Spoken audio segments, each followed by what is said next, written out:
All right, Ron Goodall, FightHype.com. I'm here with one of the super rising stars, Emiliano Vargas, who makes his ring return November 15th in Mexico. It's about time, right? Yeah. How excited are you to perform, on a big stage and, will be your first time actually a professional bout in Mexico? It's a 20,000 seat arena. It's a new arena. San Luis Potosí is a very beautiful place in Mexico. I'm just very excited. Um, I'm ready to be back in the ring, man. I feel like my last fight, was a step up fight, and this guy was gonna supposed to take me the distance, and by the grace of God, we got the fastest knockout of Madison Square Garden history, in the arena or the theater. So. I'm just very blessed. I was ready for 15 rounds, but God only wanted it to be 42 seconds. So I'm just very grateful to be back, and I can't wait. Hopefully this guy takes me rounds, and I'm gonna be picking up another strap for this one too. So puts me in line to fight for either the WBC, the WBO, the WBA. So I'm excited about it. I'm sure you've heard this, right? And I think this is a compliment, really, that when you knocked out Alexander, right? And it was so devastating that people were like, That was a man, this game real. See, you heard it, right? So, like, yeah, wanted to for get your sure. thoughts because it's complimenting. There's some haters that probably were like, he took it. But when you hear that, right, did it make you smile when you first, or, I mean, look, I'm just glad I came out, fine. My opponent was fine after, because this is what we do for living. This is what we do. But at the end of the day, I understand everybody's gonna talk. I understand that, a lot of people don't believe that I deserve to be here, and it comes from envy. I even got a couple Twitter mentions from other fighters. And look, the thing is this: everybody pays attention to everything. When you set a record that will forever be in history, and I haven't even become world champion yet. It tends to rub people the wrong way for sure. yeah. I mean, you're on having an impressive highlights, like back to back to back. And you've even showed adversities don't affect you because I believe, you being a switch hitter, you broke your hand. Yeah. Switched to the other side and was able to get the job done. So on a technical aspect, right? I mean, walk me through just how you break these type of fights down. I know each one's different, but just how you set and measure your fights. Because a lot of these times you're knocking these guys out in a round or two. Some people are just starting to kind of say like these are like soft touches, but really you're showing a lot of elite skills. I just think top rank they send the contracts, and I take these guys out. That's it. So we've been asking for step of fights. We've been asking for fights that are gonna put me in line for a world title, and that's exactly what we're doing. I feel like I don't the only thing left to do is just to keep on growing as a fighter. And I feel like every fight I get better. I feel like my style continues to grow, especially with Southpaw. I've done whole sparring Southpaw, this training camp, really emphasizing on, just growing, in every aspect. So I want to be the best fighter I could be. I wanna show a lot every time that I step into the ring, and I feel like this fight is gonna show a lot, and hopefully it does go the full 10. It's gonna be my first 10 rounder, and that way people get to see everything that I'm about. I can't help. You got some boxing on. I see in the background on the Yeah. reflection of your screen. What you watching? Yeah. Roy Jones Jr., Joe Calzaghe. Why that fight? Just Uh, curious. it was next. I play boxing is all day long, bro. That's all plays. So, Mhm. kind of like it's been playing since the morning. So, yeah, for sure. It's sick that you're watching these super fights and now you're walking into these giant arenas. I mean, you've been fighting in New York, T-Mobile Arena in Vegas. I mean, you're pretty much primed to be a superstar. I mean, it's kind of almost like your destiny at this point. So, when you kind of had a chance to see your brother be on the big stage and, you know, Good. I mean, just Biggest help thing. me. Doesn't get no bigger than that, bro. You walking out, you're seeing 75,000 people. You're seeing lights everywhere. And, I got a little issue with uh maybe the security. What do they call it? Dana's promotional company. What is it? Zuffa? Zufa? Whatever it is. Their security, they're grabbing me and doing all this. And I was part of the corner. I was part of the corner, so they thought I was just, the brother just trying to make it to the ring or whatever it may be, but misunderstanding, but it's all good. But in that amount of time, I got to see 75,000 people, and I took it in as if I was fighting there. So I Mhm. just feel like every situation that comes for me or my brothers, because they're able to get into rooms that I can, and I'm able to get into rooms that they can't. So it's a beautiful thing winning with people that you love, and obviously my brother didn't come out with the victory, but my brother not too long ago was in incarcerated and worked construction, and on that construction that he was working on was the Legion Stadium. So God works in mysterious ways, and he was a co-main event on a super fight that I don't think would happen again.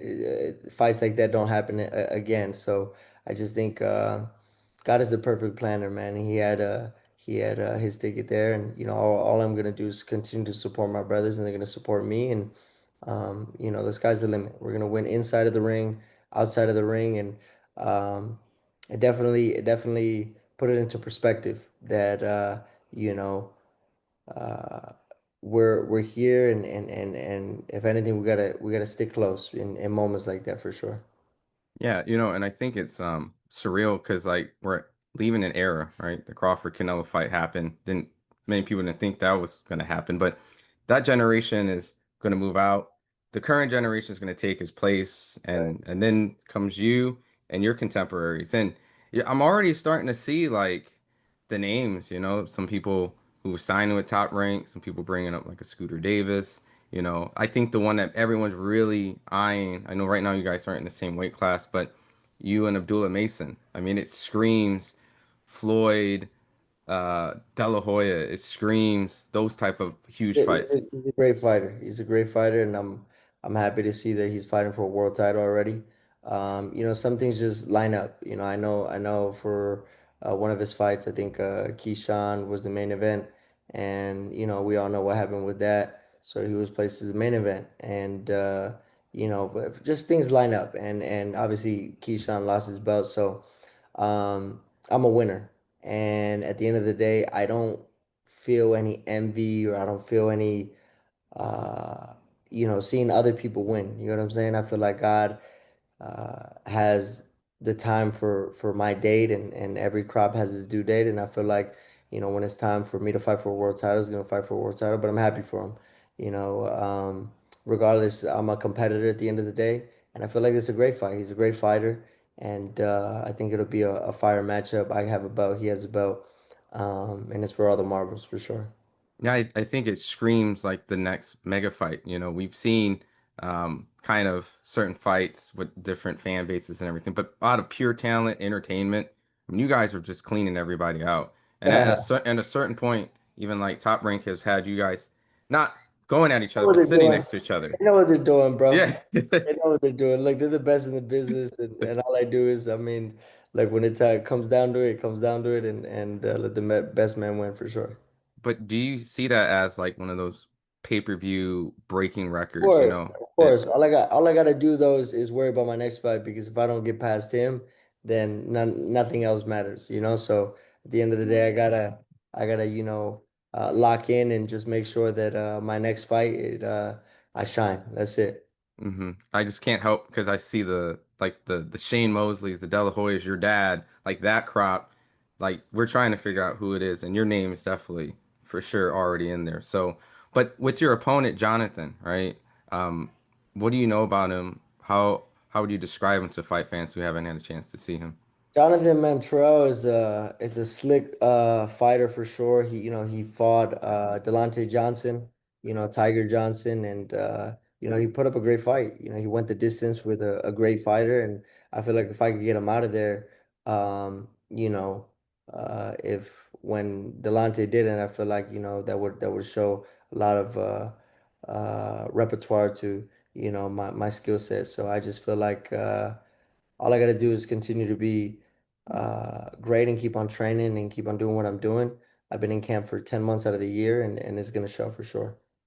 When a win like that, obviously it's gonna compare and contrast. You know, a lot of critics, you know, that's what the analysis people do, right?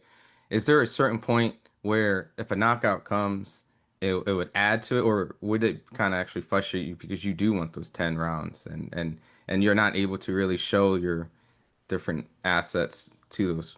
I mean, look, they don't pay me for overtime at all, bro. So if I can Hmm. get them out of there in the first round, I'll do it.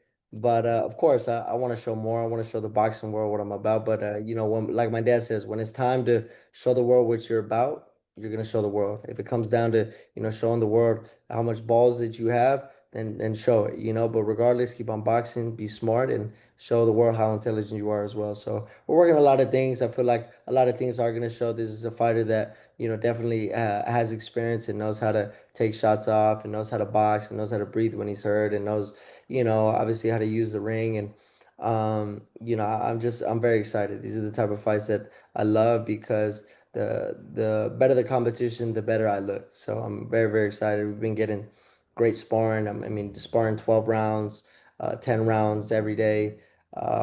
You know, I'm so ready. I'm ready to show the world. And I don't care what platform it's on. I understand that, you know, this is going to put the boxing world on notice for sure. Awesome. My final last two questions is, you know, it seems like a big mega fight's going to be going down in your division. I'm not sure if you share the ring or worked around. I know you're friends, really good friends with Tio, but there's possibly a Tio and Shakur fight. You know, I know that you go to these fights as a fan, you know, as also a competitor, but what do you think about that fight? And have you done some work with any of those guys? I have with Shakur. I was maybe like 16, 17, but Hmm. I mean, it was great work. Regardless, I think I mean, Shakur has great defense. Obviously, we know that. Teofimo, he's a great fighter. I got a lot of respect for Teofimo. He has a lot of respect for me and my family. But I just think, man, I think it's a tough fight to call. I'm excited to Hmm. see it, and I hope they definitely do make that fight happen. Do you see like Boxing fan, I would love to see it for sure. do you see potential outcomes? Like, you know, I know people say that if Shakur did win, it would be because of his boxing ability.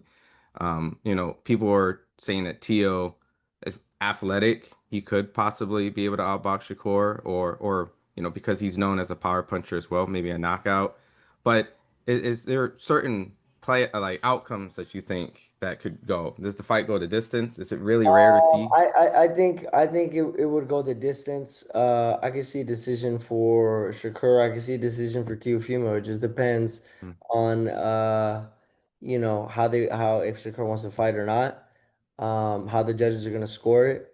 You know, so it just depends on which fighter shows up for each of them, you know? hmm. So that's the beautiful thing about boxing. We never know. Absolutely. My last question is after this fight. You did 8,000 calories in your you ate like Yeah. Pink Box, Yeah. Come on, Chick-fil-A, bro. McDonald's. Yeah. What are you That's doing? the first time I've ever done that. It's the first time I've ever done that. You know, I won't do that again for sure. Did you get sick? Was it? Yeah, you know, look, I put so much clean food in my body. It was like, bro, I had to throw up after. It was like, it was bad. It was bad. I don't avoid that for sure. Yeah. Respect, respect. Well, I love the YouTube channel. You're doing a great Bro, job. People should look you up and subscribe if they haven't. it's And love. uh and on top of it, they definitely need to tune in November 15th. You're gonna So be out in Mexico at a huge arena. It's a stacked card. You got Richard Torres on there. Got Emiliano, basically Mexican, bro. yeah, Espinosa. But it's sick though. I mean, I'm really excited to watch the card. I mean, Yeah, it's I'm stacked excited up. too, bro.